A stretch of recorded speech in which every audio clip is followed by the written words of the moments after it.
साताऱ्यातील धोम कालव्याला मोठं भगदाड पडलंय। ओझरडे गावाजवळची ही घटना आहे आणि लाखो लिटर पाणी सध्या नदीपात्रात शिरलंय। कालवा फुटल्यानं ओढा नाल्यांमधली पाणी पातळी सध्या वाढलेली आहे। लाखो लिटर पाणी नदीपात्रामध्ये गेलेलं आहे, त्यामुळे नदीकाठच्या गावांना वस्त्यांना सध्या सतर्कतेचा इशारा देण्यात आलेला आहे। नदीच्या पाणी पातळीमध्ये यामुळे वाढ होतीये। धोम कालव्याला भगदाड पडलंय आणि त्यामुळे लाखो लिटर पाणी हे नदीपात्रामध्ये शिरतंय।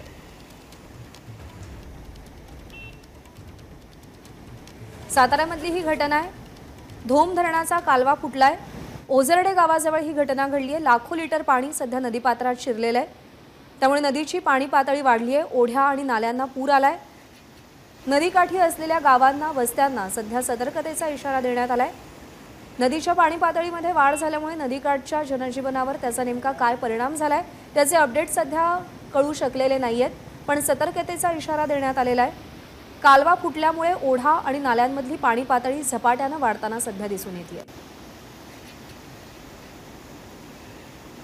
कालव्याला नेमकं भगदाड कशामुळे पडलं हे अजून कळू शकलेलं नाही, पण लाखो लिटर पाणी हे सध्या नदीपात्रात शिरलेलं आहे, त्यामुळे नदीच्या पाणी पातळीत वाढ होते। ओढे आणि नाल्यांना देखील पूर आलाय। राहुल तपासे आपले प्रतिनिधी सध्या आपल्या सोबत आहेत। राहुल, सध्याची परिस्थिती नेमकी काय आहे? धोम जो कालवा आहे तो कालवा वाई तालुक्यातून वाहत असतो।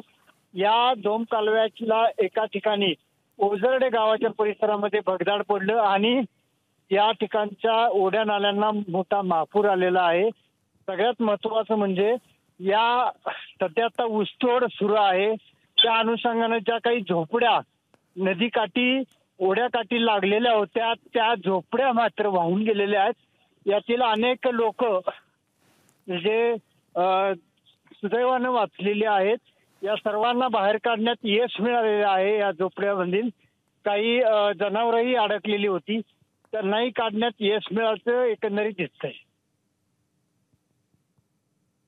राहुल, धन्यवाद दिलेल्या सगळ्या सविस्तर माहितीसाठी।